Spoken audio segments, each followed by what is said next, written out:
네, 이처럼 오늘 오후 1시부터 미국에 수출하는 일본 자동차 관세가 15%로 낮아졌는데요. 아직 25% 관세인 우리나라 자동차가 피해를 볼 것으로 예상됩니다. 화면 보면서 설명드리겠습니다. 네, 현재 미국에서 현대차의 소나타는 27,000달러, 도요타의 캠리는 28,000달러 정도에 팔리는데요. 소나타가 $1,000가량 더 싸죠. 자, 이제 관세가 차량 가격에 그대로 반영되면 소나타는 34,000달러, 그리고 캠리는 33,000달러가 됩니다. 소나타가 더 비싸지는 거죠. 기아의 스포티지와 도요타의 라브4를 비교를 해볼까요? 현재는 스포티지가 3,000달러 정도 더 싼데요.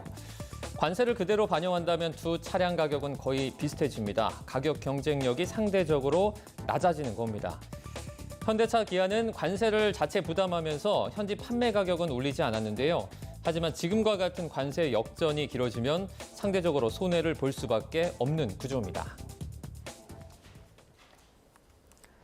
네, 이번에는 한일 자동차 관세 역전 현상과 함께 코스피 신고가 행진이 계속 이어질지 이종수 해설위원과 함께 짚어보겠습니다. 안녕하십니까? 네, 어서오세요. 네, 수고 많으십니다. 네, 자, 오늘부터 한미 자동차 관세가 역전이 된다고요? 네, 그렇습니다. 뭐 조금 전에 김세호 특파원과 연결해서 보셨던 것처럼, 그러니까 우리 시간으로 오후 1시였어요. 그러니까 미국 현지 시간 16일이었으니까요. 그때부터 그러니까 일본 차에 대한 미국 관세가 15%로 인하돼서 이제 적용되기 시작을 한 것이죠.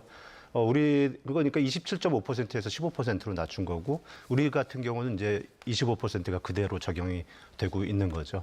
지금 뭐 이제 캠리나 해갖고 한일 차의 가격이 어떻게 이렇게 지금 역전되고 비슷해지는가 이런 걸 앵커 리포트로 보셨습니다만, 미국에서 신차의 그 평균 가격이 한 6,800만 원 정도 된다고 그러더라고요. 그러니까 10%포인트 관세가 우리가 더 높으니까 680만 원, 뭐 차에 따라 좀 다르겠습니다만 어쨌든 간에 더 높게 거래될 수 있으니까 가격 경쟁력이 떨어질 수밖에 없는 거고요. 이렇게 된 데는 김세호 특파원 보도처럼, 그러니까 미일이 그 관세 협상을 타결한 다음에 후속 협정에 이제 서명을 했기 때문인데요. 그 협정 내용은 뭐 김세호 특파원도 언급을 했습니다만은 500억 달러 대미 투자의 투자처를 갖다가 트럼프 대통령이 지정을 하는 거, 또 이것을 갖다가 트럼프 임기 이내, 2기의 임기 이내에 조기 집행하는 거, 이런 것들이 다 일본 여론도 비판을 하고 있습니다만 상당히 불공정하고 불평등한 거죠. 네, 언급해 주신 것처럼 언뜻 보면 상당히 좀 불공정해 보이는 그런 내용인데, 이런 요구가 받아들여져야만 뭐 자동차 관세, 상호 관세를 합의대로 15%로 내려주겠다, 이런 말인 거죠? 우리한테는 그런 거죠. 그리고 이제 좀 지금 그래픽에서 보시는 것처럼 우리나라 이제 3,500억 달러를 미국에 투자하도록 돼 있는 거잖아요. 근데 이것의 한 5% 정도는 우리 같은 경우는 이제 직접 투자를 하고 나머지는 뭐 대출이나 보증 이런 걸 간접 투자를 하겠다는 건데, 트럼프 행정부는 대부분 이제 직접 투자하라 이렇게 요구를 하고 있고, 또 이제 투자금이 회수된 다음에 90%의 이익은 우리가 갖겠다 이렇게 버티고 있는 것으로 전해지고 있어요. 근데 3,500억 달러라는 게 우리 외환 보유액의 84%예요. 우리 외환 보유액이 4,163억 달러거든요. 그리고 뭐 아시다시피 우리는 기축통화국이 아니잖아요. 근데 일본 같은 경우는 상황이 좀 위급해지면은 엔화를 찍어서 외채를 갚을 수 있는 준기축통화국이니까요. 우리가 트럼프 행정부 요구대로 3,500억 달러를 직접 투자하고 조기 집행하게 되면 이제 자칫 외환 위기에 다시 빠질 수가 있는 거죠. 그래서 우리 정부가 이제 제안한 것이 미국에 대해서 그러면 일본과 체결한 것처럼 무제한 통화 스와프를 체결하자 이렇게 요구를 했어요. 무제한 통화 스와프라는 게 요새 뭐 보도를 통해서 좀 아시겠습니다만, 우리 원화 이걸 갖다가 이제 맡기면은 미국과 우리나라가 일정 정도 원달러 비율을 이렇게 정하자, 사전에 합의를 해놓고 그거에 따라서 이제 달러를 빌릴 수 있는 것이죠. 그걸 제한을 해놓고 있는 거고요. 또 트럼프 행정부가 소고기, 쌀 계속 개방하라 이렇게 압력을 넣고 있는데, 우리 같은 경우는 그거 개방할 수 없다, 받아들일 수 없다 이렇게 맞서고 있는 상황이죠. 네. 그런데 한미 간 후속 협의가 늦어지게 되면 자동차 등 우리 기업의 수출에 좀 큰 타격이 예상되지 않습니까? 그렇죠. 지난해 대미 수출 1위 품목이 자동차였어요. 그 타격이 아무래도 클 수밖에 없는 거죠. 그래서 협상이 길어지면 이게 참 딜레마이긴 하죠. 그래서 김정관 산업부 장관에 이어서 이제 여왕구 통상교섭본부장이 방미를 했어요. 그래서 카운터파이트인 이제 USTR 대표와 이제 곧 협의를 할 예정인데, 여왕구 본부장은 이제 일본과의 관세 격차를 좀 줄이기 위해서 우리가 노력은 하고 있다. 그런데 다만 가장 중요한 거는 국가의 이익에 부합하는 결과를 내는 것이다. 이렇게 얘기를 했어요. 이 말인즉슨 협상을 서두르지는 않을 것 같다. 이런 인상을 주고 있고 또 그렇게 해석이 되는데 관련 발언 한번 직접 들어보시죠. 예. 최대한 빨리 될 수 있도록 노력을 하고 있습니다. 협상의 과정이니까요. 일희일비하기보다는 어떤 최종 결과 우리가 수용할 수 있는 최종 결과를. 예, 대통령실도 이제 관련해서 협상이 장기화될 가능성에 대비를 해야 된다는 일부 조언을 좀 이렇게 염두에 두고 있는 것으로 그렇게 전해지고 있고요. 다음 달 말, 그러니까 10월 27일 날 에이펙 정상회의가 경주에서 열리잖아요. 여기서 이재명 대통령이랑 트럼프 대통령이 그 관세 협상을 일괄 타결할 가능성도 있는 거고요. 또 하나 이제 주요 변수가 미 대법원이 트럼프 행정부의 그 관세 정책에 대해서 이제 판결을 내리잖아요. 그러니까 그런 변수도 좀 감안해 볼 필요가 있는 거죠. 네. 이번에는 신고가 행진 이어가고 있는 코스피 얘기도 좀 해보도록 하겠습니다. 이제 이번 주에 남은 거래일 동안에도 신고가 경신 계속해서 좀 이어질 수 있을까요? 네, 조금 전에 와서 보니까 이제 우리 코스피가 3,450선을 찍었더라고요. 네. 이제 신고가를 하고 있는데 이제 남은 거래일의 최대 변수는 이제 연방공개시장위원회 미국이요.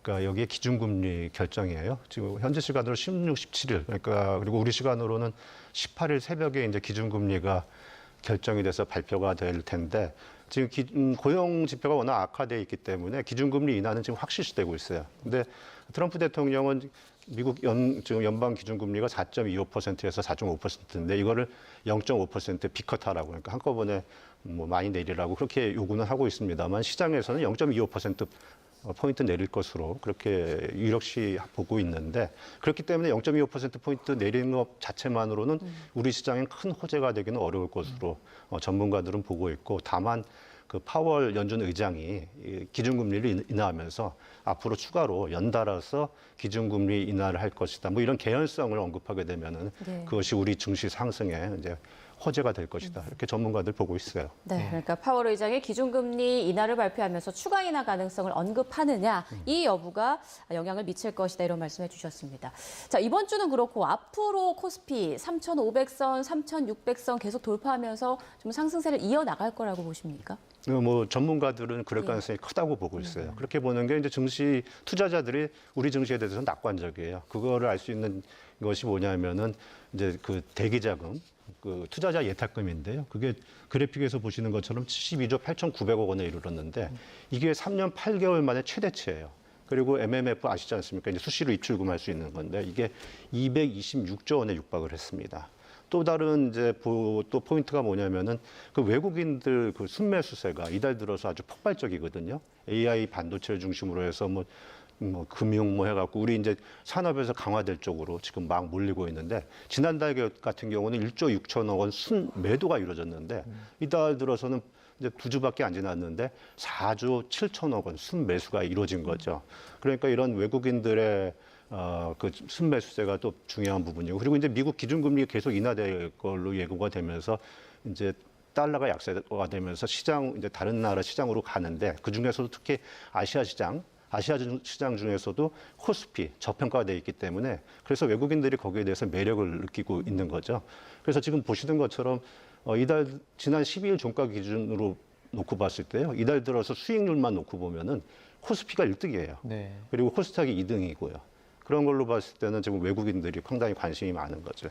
그러니까 우리 지금 증시의 상승세를 이끌고 있는 것은 기업 실적 개선과 같은 펀더멘털적인 부분이 아니고 그러니까 저평가된 코스피 한국 증시에 대해서 외국인들이 매력을 느끼고 있는 부분 하나 있고 그 다음에 이번에 이제 주식 양도세 대주주 기준을 갖다 50억 원으로 되돌렸잖아요. 그게 이제 증시에 하나의 호재가 된 것처럼 그러니까 우리 정부의 어떤 증시 정책 이런 것도 좀 주요를 하고 있는 거죠. 하지만 오락가락하고 있잖아요. 그래서 친정부의 증시 정책이 이제 오락가락하지 않고 좀 친증시로 이렇게 일관성을 보이는 것이 우리 증시 상승에 대한 주요 변수다. 이렇게 전문가들이 얘기하고 있는데 한번 들어보시도록 하죠.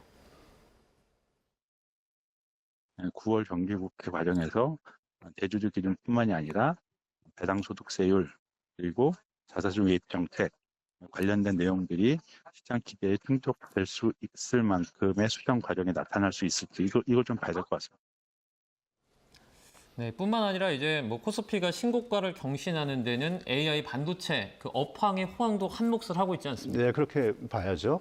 그래서 이제 오늘 보니까 어제 그 사상 최고가를 갈아준 SK 하이닉스 이게 35만 원 선도 넘어섰더라고요. 지금은 좀 후퇴했지만 그리고 조금 전에 들어오기 전에 보니까 삼성전자 같은 경우도 어제 52주 신고가를 경신했는데 7만 9천 원 선을 넘어섰어요. 그리고 전반적으로 AI에 대한 지금 투자가 계속 활발하게 이루어질 것이다. 이런 전망들이 활발해지면서 그 연관성으로 이제 반도체 이쪽이 이제 수요가 활발해질 거다 해서 이쪽에 지금 많은 몰리고 있고 이런 관련된 이제 글로벌 기업 주가들이 그게 뭐 한국뿐만 아니라 뭐 중국, 일본 할 거 없이 대만 할 거 없이 다들 지금 상승 곡선을 그리고 있는 거죠. 예. 자, 우리 코스피 대장주가 바로 삼성전자 아니겠습니까? 삼성전자가 앞으로 어떻게 될지도 관심이 쏠리고 있는데 제자리인 9만 5천 원을 넘어서면 코스피도 오르게 되지 않을까요? 어떻게 예상하십니까? 그렇죠. 뭐 이제 어제 종가 기준으로 해서요. 그러니까 삼성전자 시총이 250조에 이르렀거든요. 그래서 그 전에 15% 정도 코스피 비중이 그 정도였는데 어제 기준으로는 한 20%까지 이렇게 올랐어요. 네. 근데 기억하시는 삼성전자 투자분들은 이제 기억하시겠지만 2021년에는 그게 한 9만 6,800원까지 올라갔는데 이제 고대역폭 메모리 HBM 이쪽 시장에서 부진하면서 이제 주가도 떨어지고 외국인 투자 비율도 56% 넘었다가 50% 밑으로 빠지고 그러다가 이달 들어서는 뚜렷한 회복세를 보이고 있거든요. 그래갖고 50% 외국인 투자 비율이 50%를 상회하고 있어요. 상회하기 시작을 했습니다. 그래서 증권가에서는 이제 삼성전자 목표 주가를 9만 5천 원까지 상향 조정을 했어요. 왜 그런가 하면은 이제 범용 D램 그리고 이제 최신 HBM 이런 거를 이제 삼성전자가 생산할 능력이 풍성하기 때문에 이제 D램 공급이 부족하면은 그 수혜주가 될 것이다. 그렇게 보고 있는 거죠. 그리고 최근 보도도 있고 한국거래소 같은 경우는 이제 삼성전자 주가가 9만 5천 원을 넘어서 10만 원 선을 찍게 되면은 다른 주가는 이제 가만히 있어도 한꺼번에 단숨에 200포인트가 뛸 거다. 이렇게 그런 분석도 이렇게 내놓고 있는 거죠. 네, 지금 설레는 분들 많을 것 같습니다. 네. 지금까지 이종수 해설위원과 함께 관세 협상을 비롯한 경제 상황 짚어봤습니다. 고맙습니다. 네. 고맙습니다. 네, 감사합니다.